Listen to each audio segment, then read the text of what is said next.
Estamos hoje aqui no município de Jacutinga, em Minas Gerais, que é vizinho do município de Espírito Santo do Pinhal, no estado de São Paulo. E essa região, que é Mantiqueira, ela ficou conhecida nos últimos anos, especialmente, por ser uma região de vinhos de alta qualidade brasileiros e que estão fazendo sucesso internacional. Nós estamos aqui, na verdade, na Fazenda Sede, que é uma fazenda antiga de café, mas que tem ambições e de desenvolvimento imobiliário relacionado ao vinho. E hoje nós viemos aqui para falar sobre crédito imobiliário. Tem várias formas de se emprestar para atividades imobiliárias. Você pode emprestar para as pessoas comprarem residências, você pode emprestar para o desenvolvimento de imóveis. E aqui no caso nós vamos falar sobre a atividade mais fundamental, que é emprestar dinheiro para empreendimentos de desenvolvimento da infraestrutura imobiliária. E para falar disso, eu vou chamar aqui o nosso diretor e sócio, Evandro Butini. Evandro, conta pra gente, qual o fundo da Rio Bravo que está envolvido com esse projeto do desenvolvimento da Fazenda Sede em Jacutinga? São os nossos fundos de crédito imobiliário, fundos listados, fundos imobiliários listados, que chamam de papel de CRIs. Perfeito. Então são fundos que as pessoas compram através das suas corretoras e detêm as suas cotas, recebem dividendos dessas cotas e a hora que quiserem elas saem vendendo através da corretora que vende isso em bolsa, certo? Perfeito, sim. São fundos listados. Isso. Perfeito. E são fundos de renda, ou seja, o objetivo delas é carregar o imóvel e pagar aos seus cotistas a renda que vem do pagamento dos juros daquele crédito, certo? Exatamente.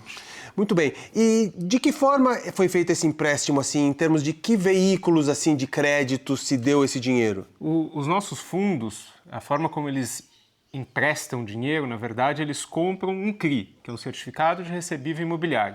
CRI. É uma securitização, é um instrumento jurídico em que, basicamente, uma securitizadora emite esse instrumento com lastro, que a gente chama, em algum instrumento de crédito, alguma carteira de recebíveis, aí entra mais o juridiquês, os advogados, do que dá para fazer para lastrear o CRI. Mas normalmente uma obra, uma carteira de recebíveis, às vezes uma nota comercial ou uma debênture, que é usada para fazer esse CRI. Mas o lastro é o ativo real por trás do empréstimo. Isso. Dá para entender desse jeito. Tem o lado que a gente fala lastro no juridiquês também, mas no fim das contas é isso. Então, CRI é o nome desse ativo que a gente compra no fundo, mas que basicamente é uma operação de empréstimo que o fundo dá o seu dinheiro para o empreendedor fazer o empreendimento imobiliário. Com o sucesso desse empreendimento, ele paga os nossos juros.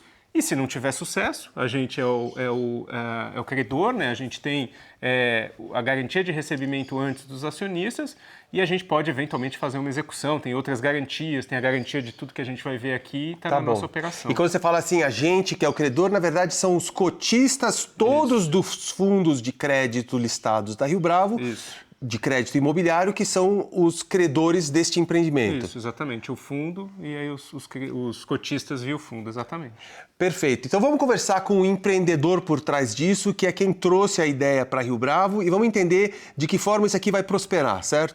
Eduardo Andrade de Carvalho, desenvolvedor imobiliário, empreendedor e responsável por esse projeto da Fazenda Sede em Jacutinga, ao lado de Espírito Santo do Pinhal. Conta para quem está nos assistindo o que tem por trás disso daqui e o que tem pela frente? Paulo, eu sempre tive vontade de fazer alguma coisa fora da cidade. Assim. Faz 20 anos que eu trabalhei, né, em São Paulo fazendo prédios. Minha família é de Barretos, do interior. Sempre quis fazer alguma coisa para que as pessoas pudessem aproveitar de alguma forma o espaço rural. E quando a gente conheceu essa fazenda aqui em Pinhal, em Jacutinga, a gente está bem na divisa dos dois estados, a gente se encantou com a possibilidade de fazer um projeto que as pessoas pudessem ter uma terra que fosse produtiva, ter uma terra que estivesse num espaço rural, num ambiente rural, com aspecto rural ainda, e com uma relação legal com o entorno rural e com as cidades que estão em torno dela também. E qual a relação do empreendimento com o assunto da vinicultura?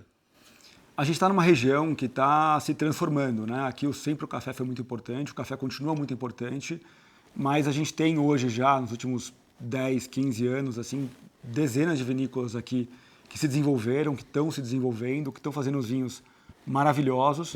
A gente comprou essa fazenda no meio dessa região, e o que a gente está oferecendo aqui é a possibilidade da pessoa fazer o seu próprio vinho na gleba que ela comprar. Então, assim, além da terra, o que a gente está oferecendo também são serviços agrícolas e de vinificação para a pessoa ter o seu próprio vinho.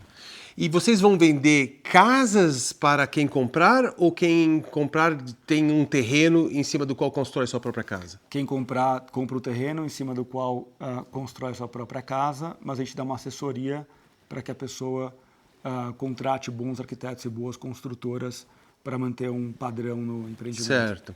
E todo mundo compartilhando, digamos assim, dessa atividade vinícola de plantar as videiras e colher as uvas e fermentar o vinho, etc. Isso. Na medida que a pessoa quiser, ela pode participar de todo o processo de vinificação e da agrícola também. Certo.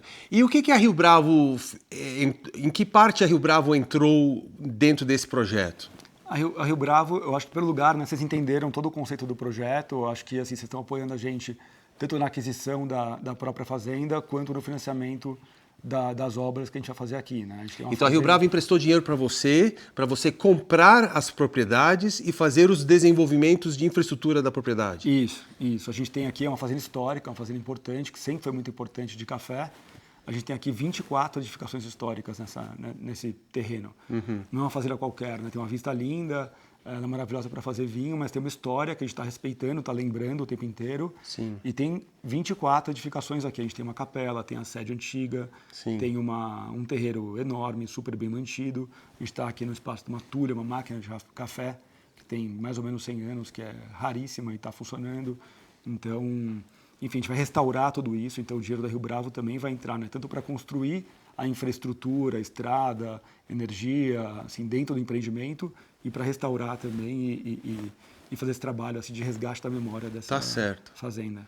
E quando ele fala o dinheiro da Rio Bravo, a gente está falando do dinheiro dos cotistas dos fundos de crédito listados da Rio Bravo. Então, se você já é cotista, você faz parte desse empreendimento com toda essa realidade que o Eduardo Carvalho nos descreveu. Se você quer fazer parte disso, então você pode, através da sua corretora, comprar cotas dos fundos de crédito imobiliário da Rio Bravo.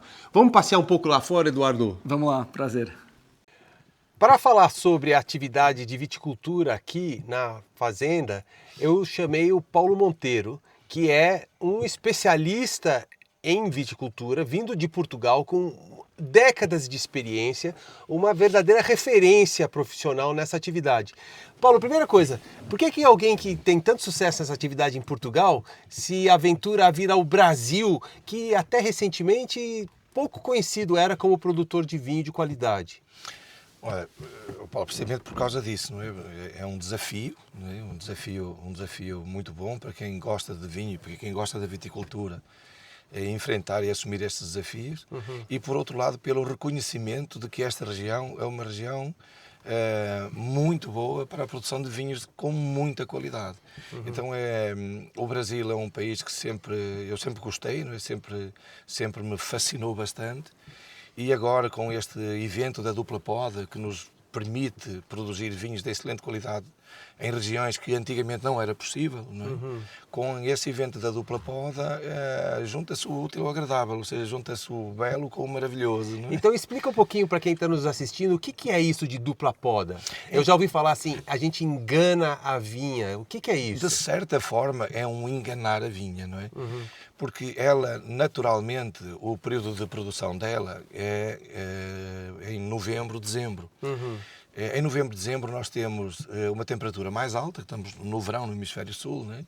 Então temos uma temperatura um pouco mais alta, temos muito mais umidade e temos menos luminosidade. Então as vindimas ou a colheita de uva feita nessa altura, ela não produz um vinho bom. não é? Porque as uvas já não têm assim tanta qualidade. No Brasil, né? No Brasil, exatamente. Então, o que é que a gente fez? A EPAMIG, juntamente com uns técnicos excelentes que a EPAMIG tinha e continua a ter, eles fizeram estudos e fizeram uma dupla poda que projeta a colheita da uva para os meses de verão, para os meses de inverno, aliás. Junho, julho e agosto. Então, nessa altura, nós temos temperaturas mais baixas, temos uma amplitude térmica diária muito maior, temos uma luminosidade melhor também e não temos umidade. Certo. Então, é a altura do ano boa, excelente, para a produção de uvas de qualidade que vão produzir vinhos de qualidade. Certo. E em todo o Brasil está se implantando essa técnica da dupla poda? Não, por exemplo, no Rio Grande do Sul, não. No Rio Grande do Sul não tem necessidade, não é? No Nordeste também não. O Nordeste já tem 2, 3 colheitas ano, não é? Certo. Então, esta nossa região aqui é a única região do mundo onde se pratica a dupla poda. E o vinho de qualidade, através da dupla poda, é verdadeiro tanto para o tinto quanto para o branco? Verdadeiro tanto para o tinto quanto para o branco. E uma particularidade excelente. Os primeiros vinhedos de dupla poda a primeira experiência foi feita há cerca de 25, 26 anos. A Guaspari, que foi a primeira que se instalou aqui na nossa região, vizinha aqui ao lado. que é vizinha aqui ao lado, ela fez este ano 20 anos que plantou os primeiros vinhedos. Todos os outros, depois que eles ganharam os primeiros prémios, não é? Os vinhos se manifestaram vinhos excelentes, os outros começaram a vir com mais intensidade. Sim. Então, desde há 6, 7 anos para cá, começaram a surgir muito mais vinícolas. Certo. E o que nós temos vindo a verificar é que ano após ano, na medida em que as videiras se vão estruturando melhor, se vão tendo mais idade, um enraizamento melhor no solo, nós temos vinhos cada vez melhores na nossa região. Excelente. Vinhos fantásticos, tanto tintos quanto brancos. De qualidade internacional. Qualidade internacional, sem dúvida. Então vamos lá Sem dúvida. visitar o que você começou a plantar aqui? Vamos. Tá bom. Vamos lá. Aqui nós temos a nossa primeira plantação de Cabernet Franc. E nós temos plantado num porta-enxerto que é o Paulsen 1103P. Então nós escolhemos este porta-enxerto porquê? Porque nós optamos por uma cultura de sequeiro, não é? Uma cultura sem sistema de rega. Sim. Porque nós acreditamos que ela produz vinhos com mais intensidade, vinhos com melhor estrutura, não é? Então nós gostamos muito de praticar essa agricultura, essa viticultura de sequeiro. Então fala de novo, esse porta-enxerto se chama como? Este porta-enxerto é um Paulsen, é um 1103P. Então esse é um produto Exatamente. comoditizado, conhecido. Isso, exatamente, é um porta-enxerto. Porquê que a gente usa porta-enxerto? Porque até ao ano de 1901, até 1903, nós tivemos na Europa e no mundo uma doença chamada filoxera, Sim. que era uma doença de raiz. Sim. E isso aí aniquilou praticamente todos os vinhedos. No Douro foi incrível, não é? Uma catástrofe. Uma catástrofe, não é? Sim. E então foi desenvolvido um sistema que seja resistente a essa doença. Não é? Então dividimos a plantação em 2.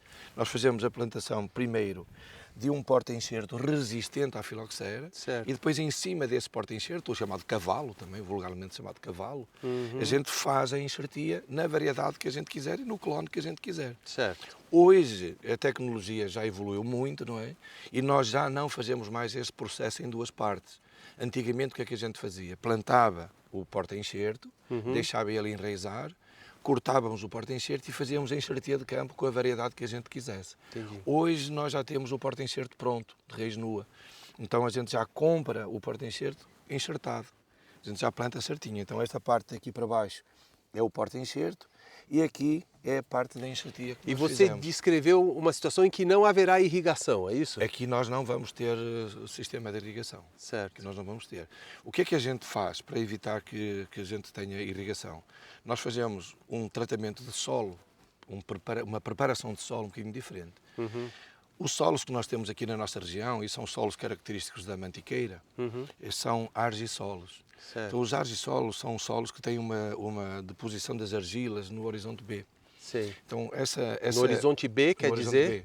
Porque o solo é dividido em horizontes, não é? Então, se a gente olhar aqui até para as linhas da videira, Sim. a gente pode definir a camada superficial do solo, que é o horizonte A, não é? Depois temos uma camada inferior, Secundário. horizonte B, temos o horizonte C, e temos a rocha-mãe. Aham. Não é? Então, as raízes se desenvolvem nestes 3 horizontes. Entendi. E é claro que a profundidade desses horizontes, ou a profundidade do solo, depende da extensão dos horizontes. Não é? Entendi. Então, nós temos uma deposição das argilas abaixo do horizonte A, no horizonte B. E essa parte de deposição da argila é uma parte mais dura. Então, o que é que a gente faz? Para a gente facilitar bastante a vida da videira, da nova videira, da videira jovem, nós fazemos uma cava profunda antes de plantar. Somos o único projeto que utiliza esse sistema. Então nós temos uma escavadeira grande, nós temos um implemento especial para isso, que é uma espécie de unha, que a gente corta todo o solo a 2,20 metros de profundidade. O que é que a gente faz? A gente permite que a raiz se desenvolva muito melhor e a gente permite também que as primeiras chuvas, elas se concentrem mais, elas se infiltrem mais e ela alimente os lençóis freáticos mais superficiais. Excelente. Então, quando a gente faz isso aí, nós facilitamos que haja uma maior infiltração da água, nós permitimos isso aí, e permitimos também que a raiz da jovem videira, não é? Ela consiga penetrar com mais facilidade no primeiro ano e segundo ano de existência. Paulo, importantemente, isso é o nível de profundidade técnica que a Fazenda Sede está executando aqui nesse projeto. Exatamente. Mas a região toda está se ocupando dessa forma? Não. A região toda, e não só a região, eu acho que no Brasil inteiro ninguém faz esse tratamento de solo conforme nós fazemos. Não faz. As pessoas, a viticultura no Brasil ainda é muito recente, não é? Ainda é muito jovem, não é? Então, e a dupla poda é mais jovem ainda, então acho que nós estamos todos a aprender ainda. Não é? Tá. Essa técnica de fazer essa capa profunda é uma técnica que eu já usava no Douro. Não é? Certo. Então, nos novos vinhedos do Douro, vinhedos novos plantados em cima dos mortórios, precisamente daquelas vinhas abandonadas por força da filoxera no início do século, então nós fazíamos essa cava profunda já com máquina. Tá. E quando eu cheguei aqui no Brasil e vi as primeiras plantações, eu verifiquei que não se fazia isso. É claro que a tecnologia mudou, não é? Os estudos mudaram, muita coisa muda e a viticultura ela evolui conforme todos os outros negócios evoluem também, não é? Sim. Mas eu acho que uma volta, um regresso às origens, um regresso àquilo que a gente fazia, às boas práticas que a gente tinha antigamente, Certo. eu acho que são salutares para que a gente consiga produzir vinhos de excelente qualidade, vinhos com muito boa estrutura, apelando mais à sustentabilidade. Não é? Tá bom. Obrigado, Paulo. E é isso, às suas ordens. Bom, uma das coisas que sempre que alguém do mercado financeiro conta alguma história, algum caso, sempre no centro disso tudo vem a ideia de que precisa de gente de excelência para executar os projetos. E a verdade é que isto é um fato. E aqui a gente conseguiu juntar uma equipe debaixo da liderança do Eduardo Carvalho que cumpre as diferentes partes desse quebra-cabeça. A gente acabou de falar com o Paulo Monteiro, com a parte da viticultura, da técnica da plantação das vinhas e de todo o projeto por trás disso de produzir um vinho tanto de tinto quanto branco de alta qualidade. A gente falou com o Evandro Butini, que explicou como é que a gente estrutura uma operação em mercado de capitais, que securitiza a atividade agrícola debaixo de um empreendimento imobiliário, no caso, e que é carregado por fundos de investimento onde existem cotistas que estão morando Brasil afora, mundo afora, às vezes nunca virão aqui, ou poderão até vir e se apaixonar por isso também, mas é líquido, é fácil de comprar, fácil de vender. E tudo isso debaixo do sonho empresarial, que é a outra variável, a excelência, e o sonho tem que ser grande, né? Do sonho empresarial do Eduardo Carvalho. Então conta pra gente fechar aqui, se tudo isso aqui funcionar como você está sonhando, o dinheiro que o Evandro captou for alocado da forma certa, como o Paulo está projetando aqui para a parte dos vinhos, e os terrenos forem desenvolvidos da melhor forma possível, qual é a dimensão desse teu sonho?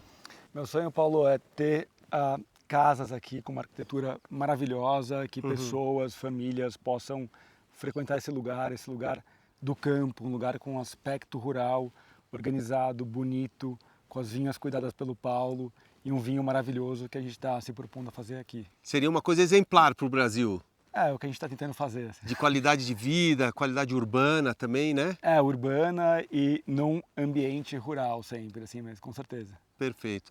Tá ótimo. Eu acho que é isso, entendeu? Que a gente quer fazer, assim. Obrigado.